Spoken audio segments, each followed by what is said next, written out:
All right, welcome to Quarantine Check, and my guest today is the host of the Nightcap at the Cabbage Patch, and now on Zoom, Jason Spitsbergen. Jason, how the hell are you?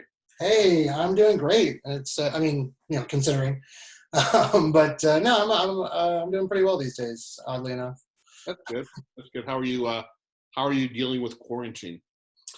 I don't know. It hasn't really been that much different for me, to be honest. I mean, I'm still going to work every day. I work in a hospital, so I'm still going to work every day, and then just coming home and doing nothing, which is pretty much what I did before the quarantine. So I guess the only difference is I'm not going to comedy shows every night.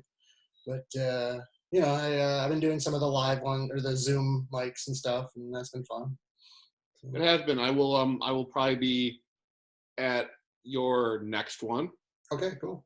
Yeah, it's been way too long since I've been to a Nightcap. It has. It really is. How are you liking the Zoom open mics?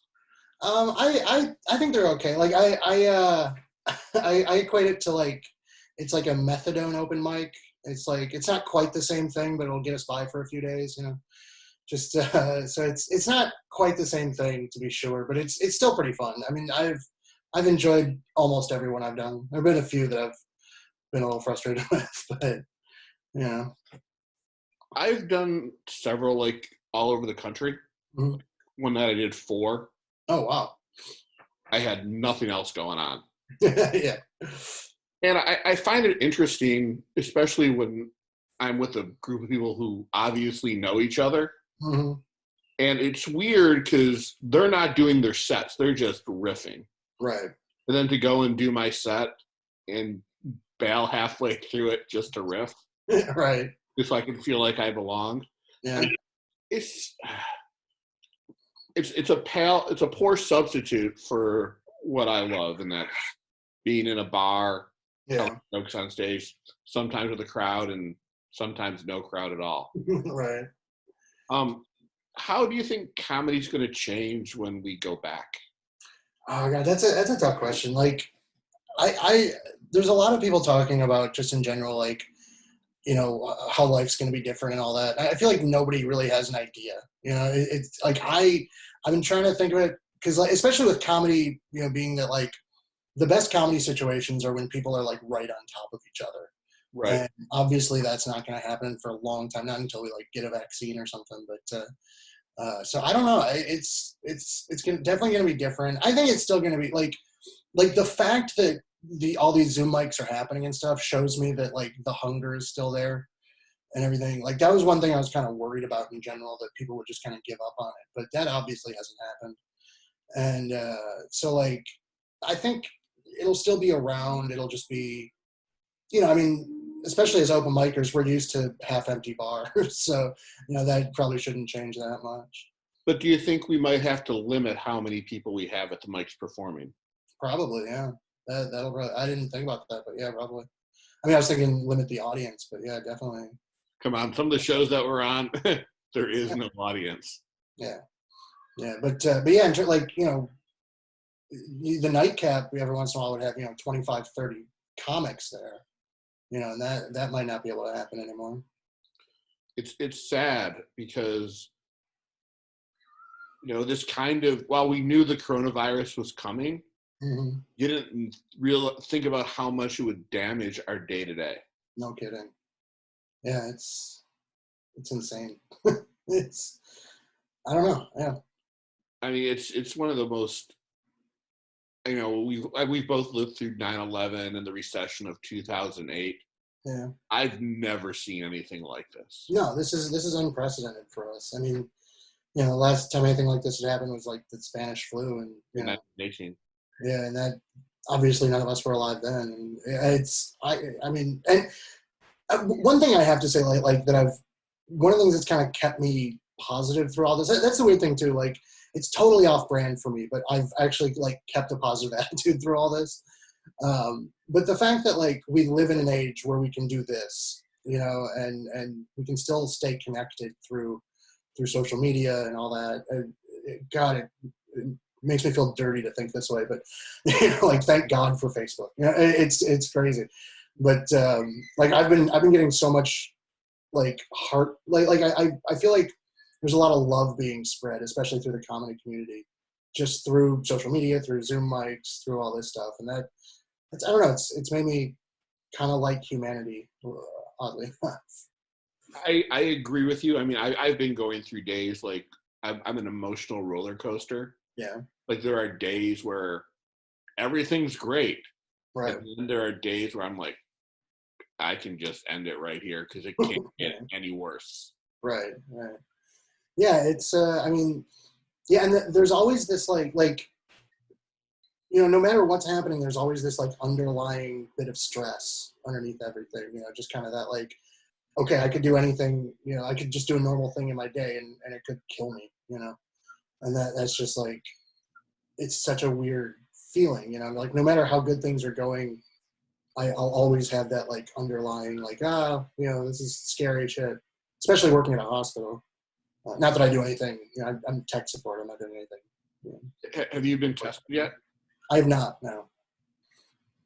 Do you know anyone beside Tom and the Gillerans who have had the virus? No, I don't actually, oddly enough. Like, I know that there have been some at work, but nobody that I like know. So I'm not sure. Do I know? No, I think those are the only people I know right now. It's just weird that in our community, it's only been down to 3. It's only what? It's only down to 3. Yeah, I know. That's 4. I heard Marv Barnett might have had it. Oh, really? Yeah, that is strange. Like as many people as there are, and as many mics that we've shared. Yeah, exactly. Yeah, like I remember like the last mic I did. It was already starting to come out, and I was actually feeling a little sick around that time, and I was like, oh, this is gonna be bad. This is gonna we're gonna all have, we're all gonna catch this. And turns out it hasn't been that bad yet. I am so glad because there would be nothing worse than being stuck in an intensive care with no one but comics. That would be rough. It could be entertaining for a little while. Someone will go like, "Oh man, Schneider died, but not as bad as he died on stage on June 15th."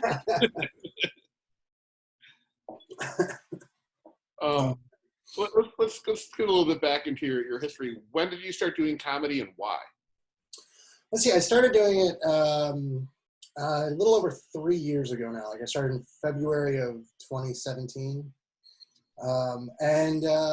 it's just something like I've been threatening to do it for years, and then a friend of mine, Josh Boab, he started doing it, and I'd go to see some of his shows and stuff, and I just kind of like, just kept getting the itch more and more, and then my brother,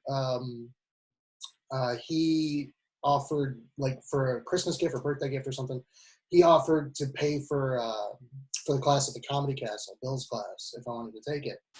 And I ended up losing a job and just didn't have much to do. So I was like, I'll get on unemployment and try out comedy, see what I can do with that, And so I started doing it, and it was just, I've always wanted to like be a writer of some sort. I'd love to do something like in television or something like that.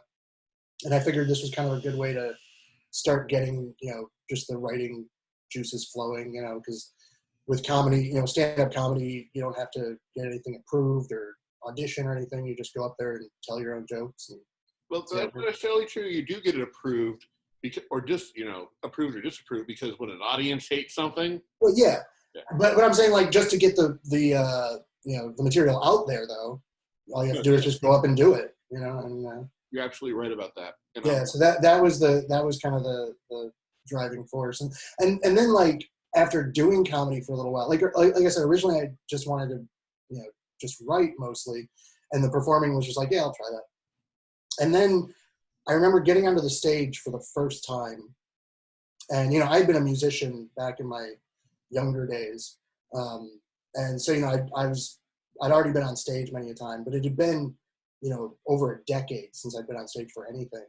And I get on stage and I start telling my first joke, and like right away this rush of like, oh, that's right, I love being on stage. I totally forgot about that, and it just just became this like compulsion, where I'm just like, all right, I have to get up on stage as much as possible and be a performer because I do love this. No, I agree. It's something that when you get that approval from the crowd, there's no greater high than that. It's amazing. And you hit up every fucking open mic and try to get on as many shows as possible just to keep that high going. Exactly. Yeah. And then of course the ironic part is that like most of them you don't get any of that. Most of them is just like crickets out there. No, it's funny. I think one of the last times I did the Cabbage Patch, I did a whole new 5-minute set. I got an inkling of laughter here and there. Yeah. And then John Campbell comes up to me afterwards. He's like, "Man, there's some good stuff in there. Now all you gotta do is make it funny." And I'm like, "Fuck you," but you're right. Yeah. That's a tough part. Like I mean, how many?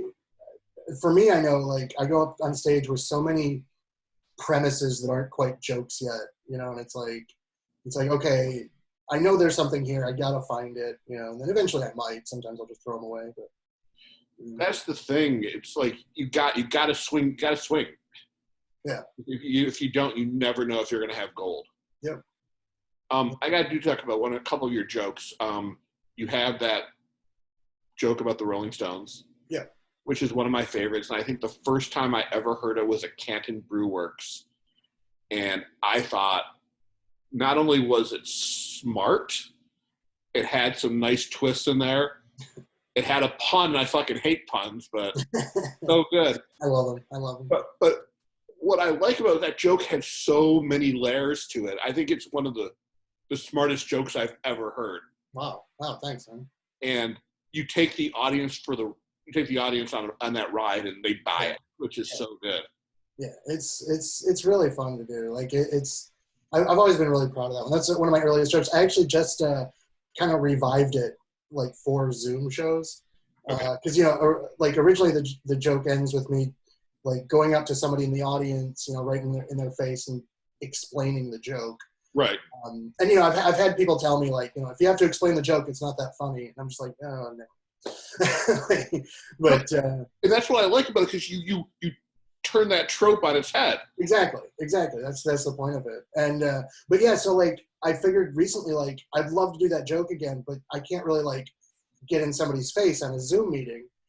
So I turn it into like a multimedia presentation where like I explain it with pictures just cool. To like the whole audience and stuff. And it's been really fun to do that. That is cool. I hopefully I'll see you do that. Yeah, I'm sure you will.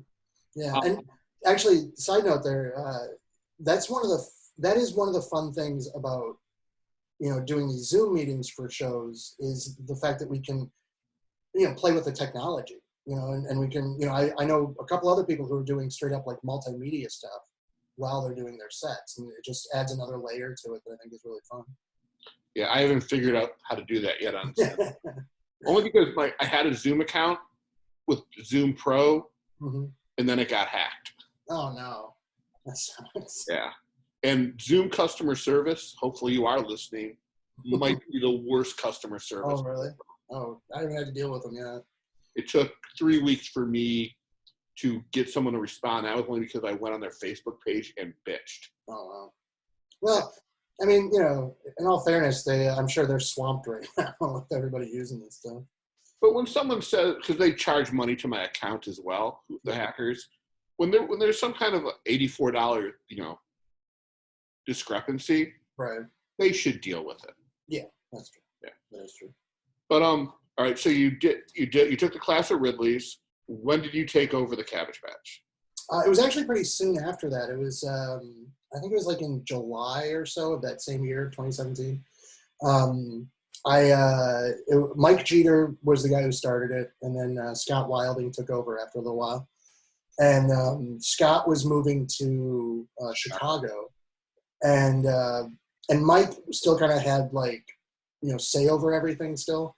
And he was talking to my friend Josh Boab about wanting somebody new to take over, somebody who would really care about it and not let it run into the ground or anything.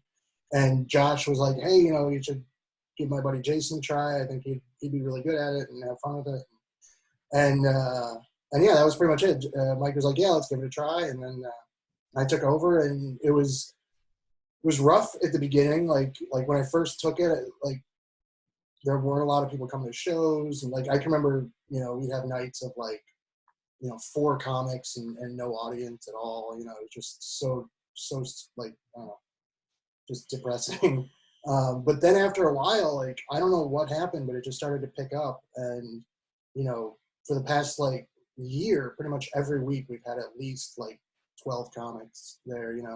Sometimes audiences show up, which is always a shock to me because I'm terrible at promoting it, but it's it's just kind of worked out well for me. What I like best about it, it's one of the easier shows for new people to come. Yeah, I pride myself on that. Yeah. And there's been a lot of great talent that got their start there.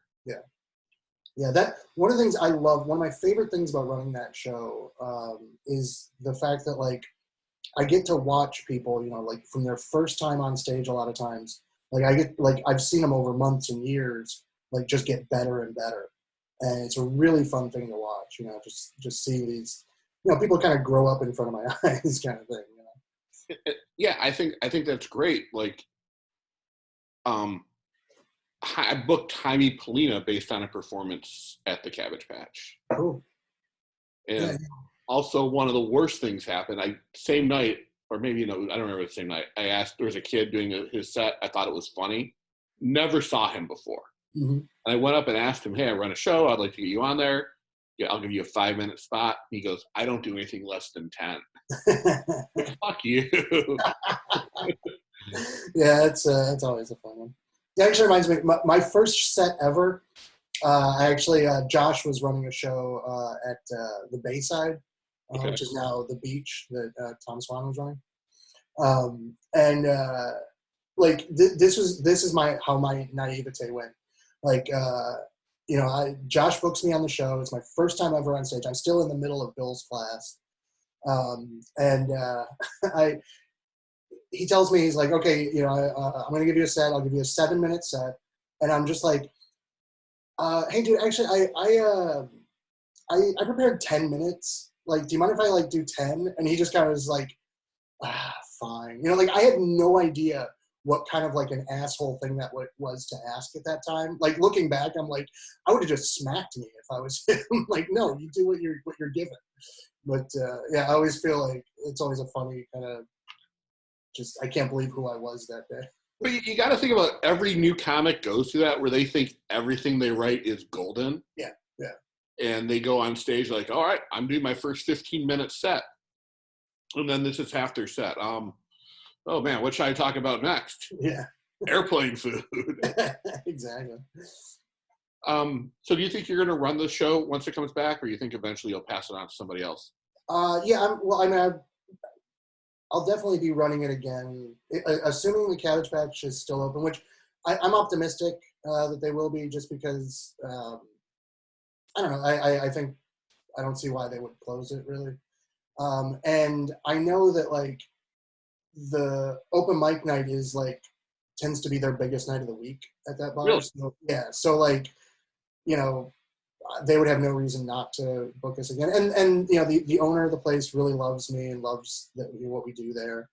And so I'm optimistic that we'll be able to come back without an issue.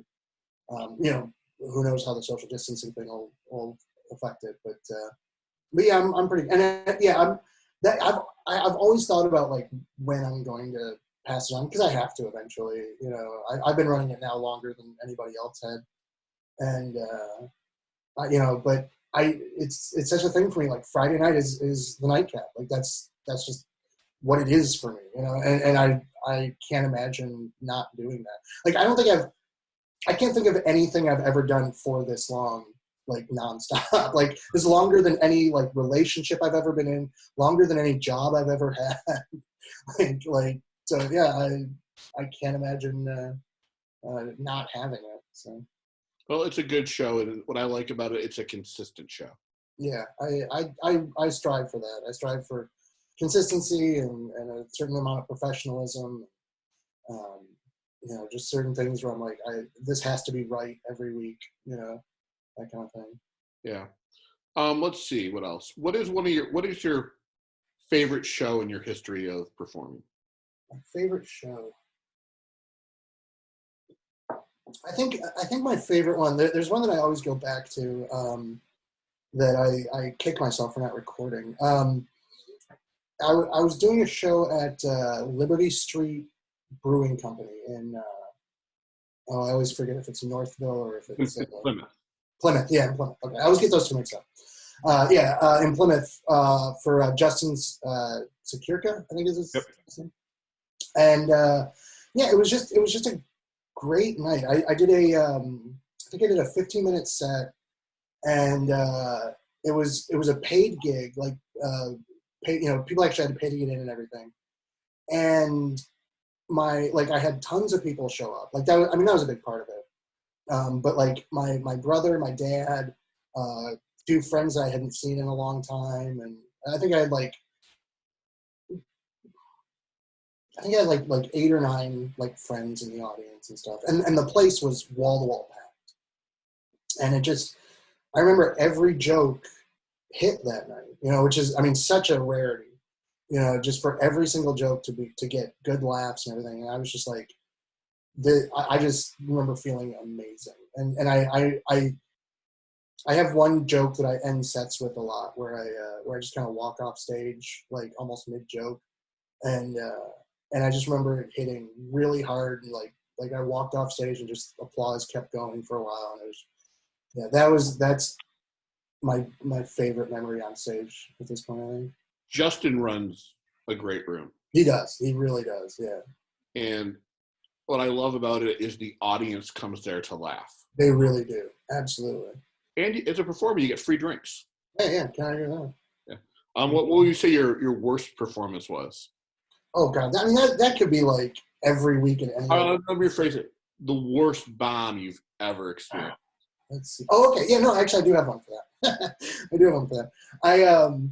So I'm, in general, I'm a very scripted person when I'm on stage. I am. Yeah. Yeah, exactly. You and I share that.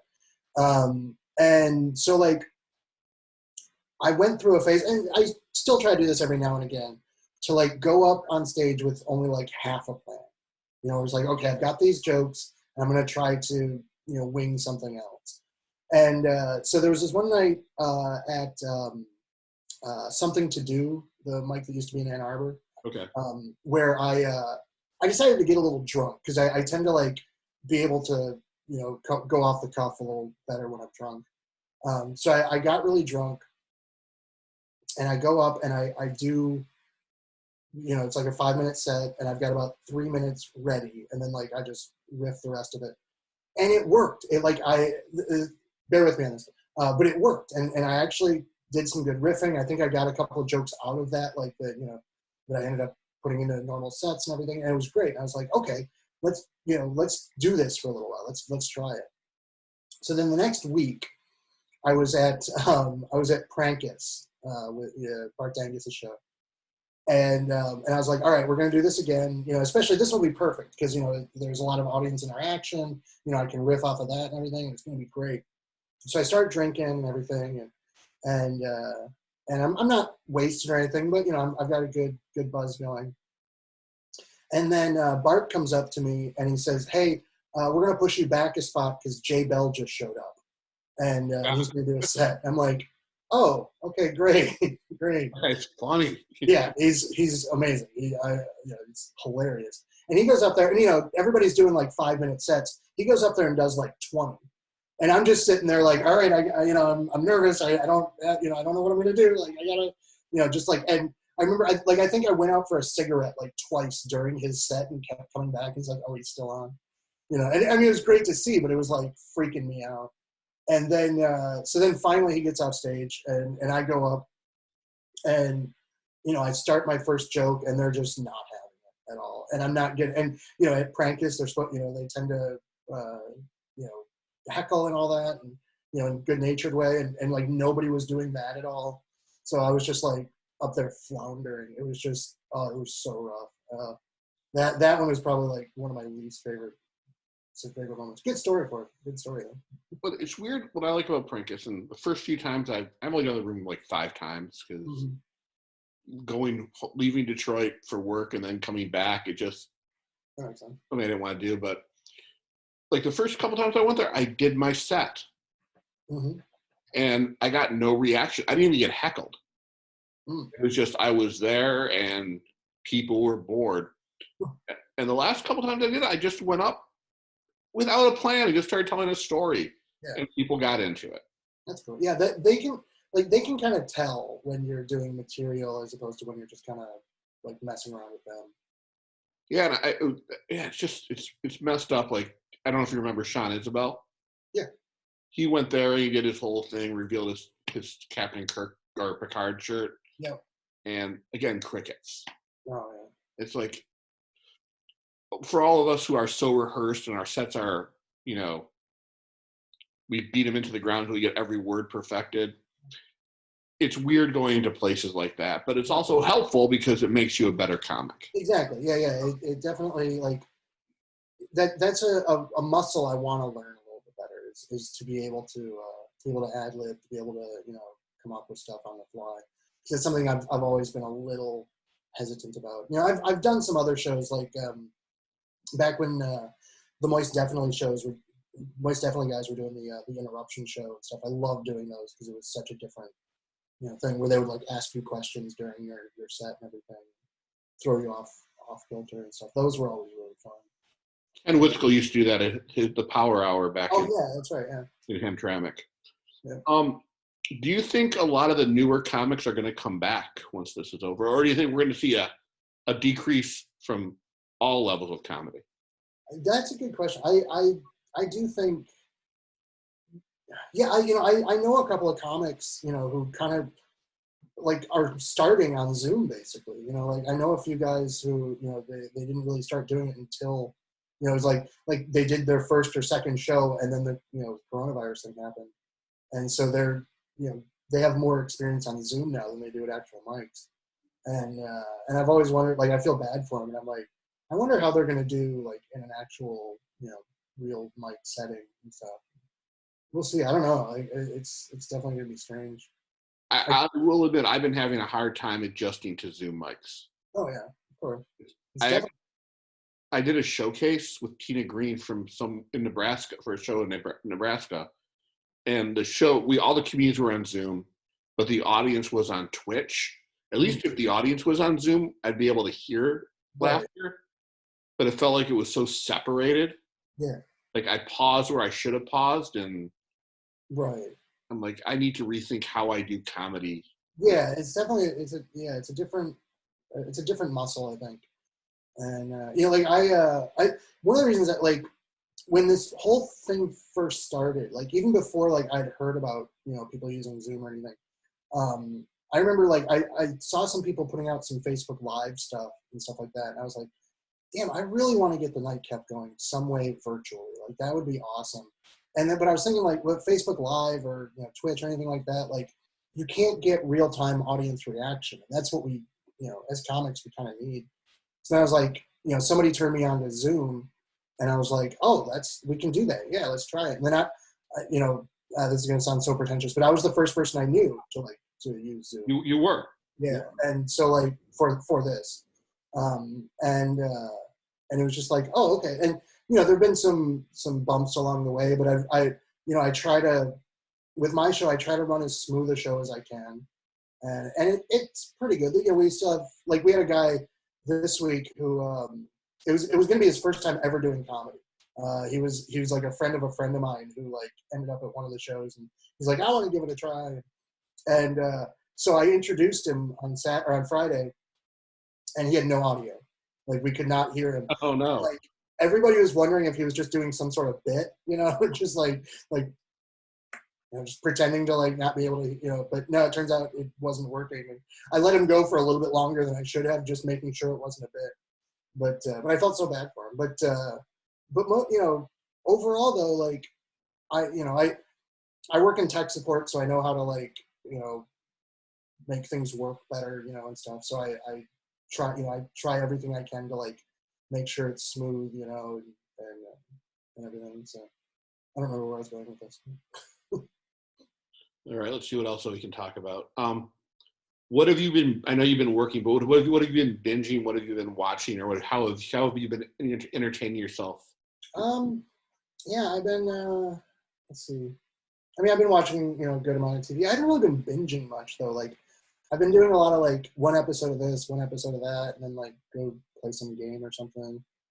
Um, I've actually been. I just watching one episode today. I've been watching the new High Fidelity series on Hulu. Is it any good? It is. I was really skeptical. Like, that's one of my favorite books, one of my favorite movies of all time. And I was like, oh, what the hell are they going to do with this? And I have to admit, I've really enjoyed it. I'd recommend it to anyone who wants it. I'll add it to my list, but I avoided it for a lot of reasons. One, it was developed for Disney Plus. Okay. And then Disney Plus rejected it. Oh, wow. I didn't know that. And then it moved to Hulu. But I don't know if I could handle another adaptation of it. Right. Because the John Cusack movie is perfect. Right. I'm right there with you. And yeah, I was really skeptical going into it, and then I was like, it was one of those days where I'm like, I don't want to watch that. I don't want to watch that. And then finally I was like, all right, I'll give it a try. And then I started watching it, and I'm like, oh, I'm really enjoying this. Like, this is really well, like, surprisingly well done. I'll have to check it out. I've been watching Dave and What We Do in the Shadows. Oh yeah, I've been watching that too. What We Do in the Shadows. I absolutely love it. Yeah, I've loved the movie for a few years now. And then, yeah, it's great. I love the fact that you see those characters in one of the episodes. Yep, yeah. That was a great episode. I don't want to give too much away about that episode for anybody who hasn't seen it, but that episode was just amazing. I will just say, I don't think, in my mind, I would never see them on the High Vampire Council. Yeah, I was thinking that too. Let's see. What was the first joke you ever told on stage? Oh God, first joke ever. Well, I could go back. I forget about this every once in a while. When I was in like the second or third grade, actually, a friend of mine and I, for the talent show, did like a vaudeville type act. So I can go back to, we were doing like, just the old school, like, you got a banana in your ear joke. Do you know that one? Unfortunately, I do. I can't hear you. I've got a banana in my ear. Stuff like those. But let's see, I'm trying to think like this, since doing stand-up comedy, the first joke I told would have been, I think it would have been this bit that I used to have about OK Google, like about voice texting, basically. It's weird. You said Google, my Google Home just went off. Yeah, my phone. Yeah, actually, no. I just remembered my phone doesn't do that anymore because I turned that off because whenever I'd be like running through my set at home, it would go off, and I'd be like, "Oh, damn it! I didn't want you to do that." So, just because of that joke. But yeah, it was just a joke about how we, like, looking back, it's pretty pedantic at this point. But how you always have to be super careful, super clear when you're doing a voice text, and but I don't even really remember the joke anymore. That's probably it. That's crazy. It's weird when you go back and through your old notebooks or tapes and listen or watch or read, and you start thinking, man, I really fucking sucked. Yeah. And I'm not even that far into it. In 3 years, it's not that much, but yeah, it's amazing how much my style has changed over the years, and it's just like, what? That was a dumb joke. Why did I tell that one? Well, it's interesting. Like I was talking about this a couple days ago. When I first started, I was monotone. I was like Dan Mintz and even Wright. Yeah.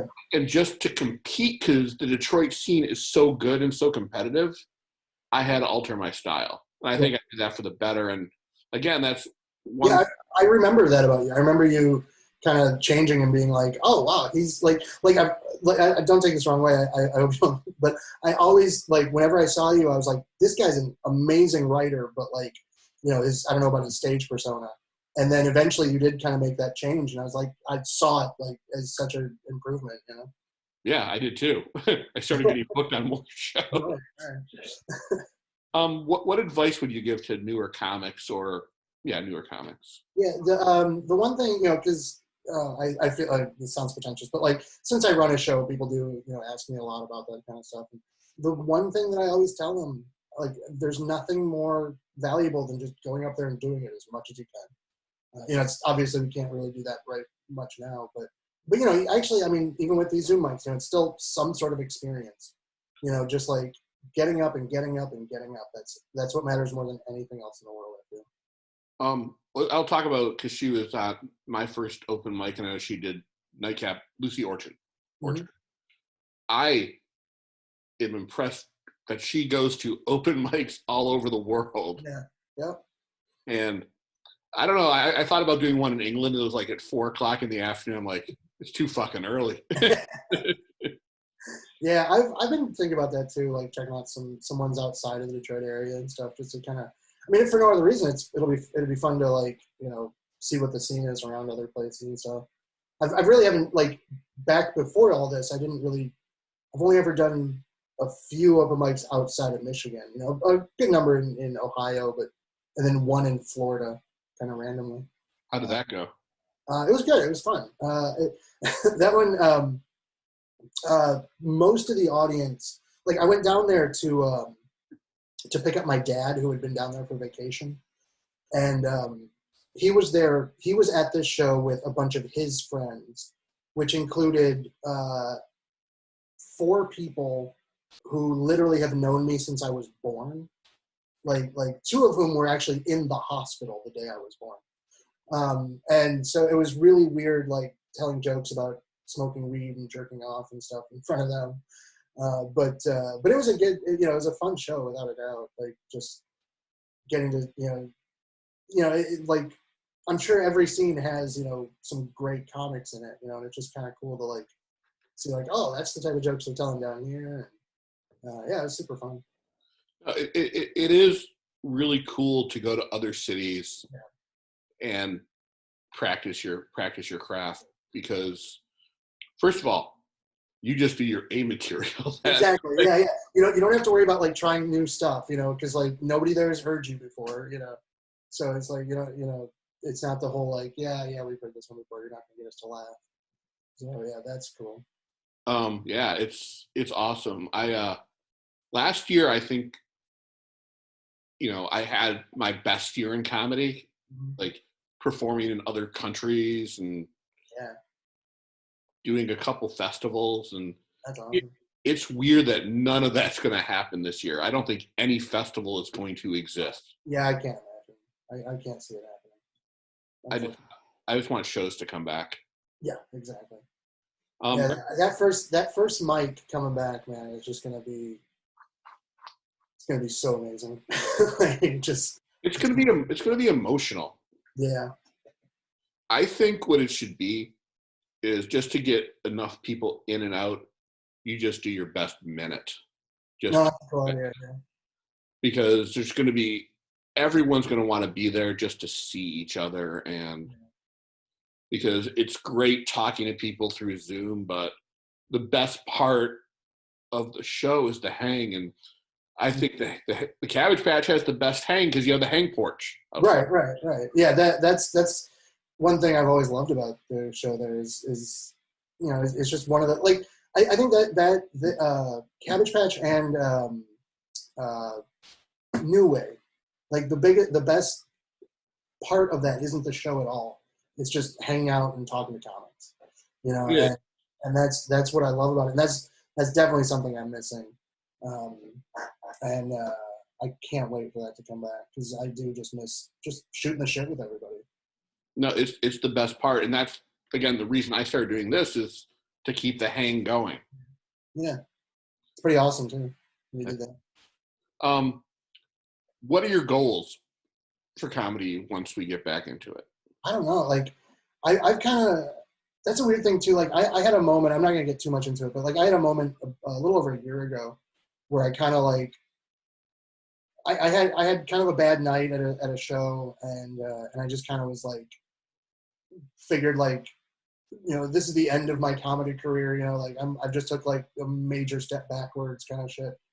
And then, like, I had this turn where I'm like, what the hell am I talking about? Who the fuck cares? Like I probably won't be a professional comic ever, and I'm okay with that. It's like, I have to be okay with that, because, so few percentage wise, like, actually, like, make it as a career. 0.001%. Yeah, exactly. And so it's like, I just have to not be as hard on myself, basically. And if a show goes bad, a show goes bad. One thing I learned really early on is like not every set is precious. If you bomb one night, you got another show tomorrow to make up for it. But so yeah, so like right now, like I wasn't really going towards anything. Like I haven't been submitting for shows much lately. I've just been doing the Cabbage Patch, and every once in a while I'll show up at a mic. I haven't been writing much, unfortunately. And of course, throughout this whole quarantine thing, I've been like, oh, I got to write more. And then I've written like 3 jokes, and they're all pretty mediocre. But I'm going to say it's been hard to write during this. Yeah. Because again, the emotions of the whole thing. And exactly. Like that underlying stress that I was talking about earlier, like it's always there. Yeah. Well, we're all going through it. We're all going through this traumatic event. And as far as I remember, you're single, you're by yourself, I'm by myself, which makes it even worse. Yep. Yeah, it really does. It's been tough for that in that way. So yeah, so I don't know, like, we'll have to see what happens when this whole thing lightens up, and we'll see where I go from here. Right now, my only goal is getting back on stage. That's fine too. My goal, well, I mentioned in other episodes, I got laid off a couple weeks ago. Oh, that sucks. Man. It's all right, I really say it's all right now, but right. I'll see where I am in July. But no, it's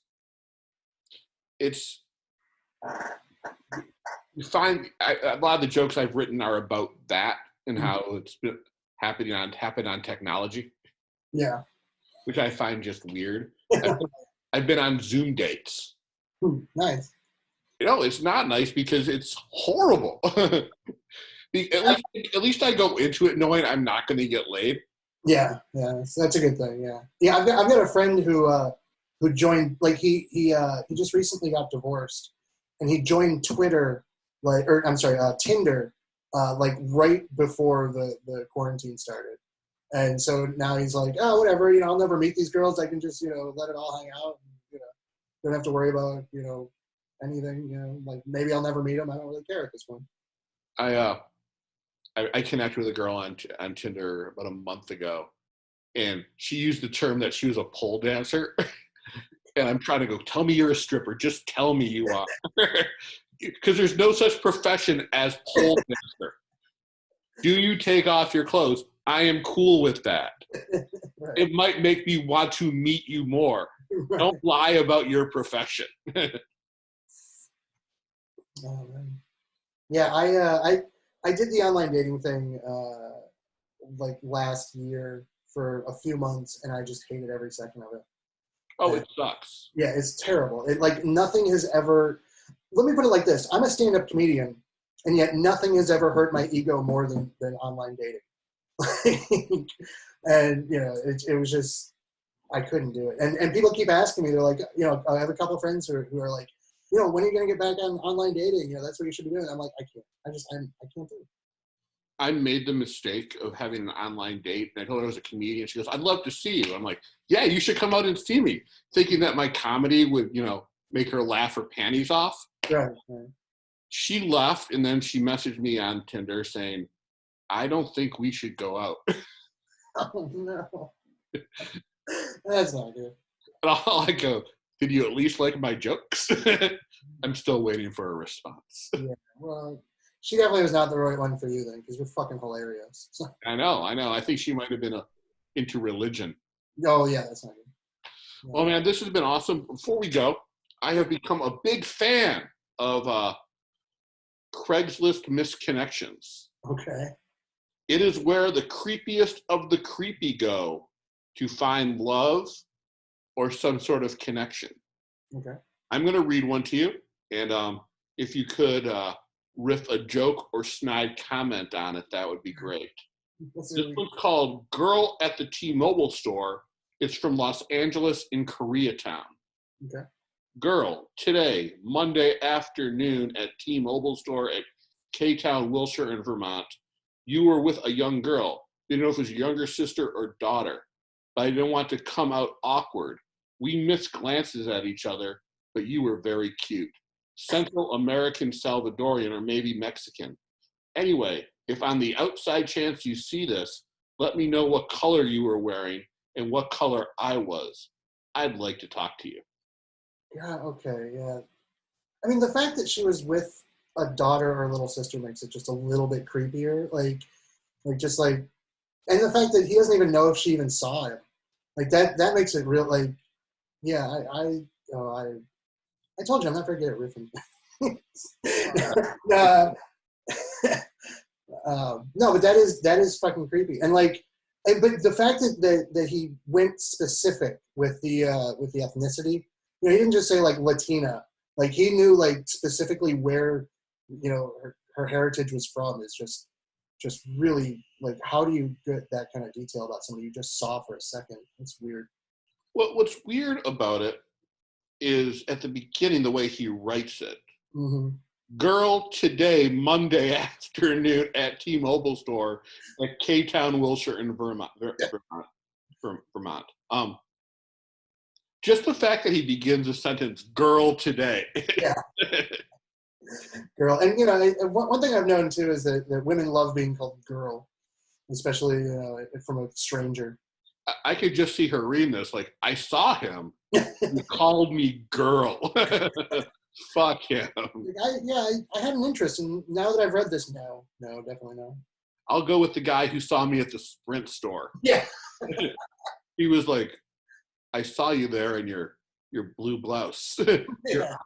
Your eyes glistened. Oh, man. Well, Jason, this has been awesome. Yeah. Thank you so much, man. I hope to see you sooner than later.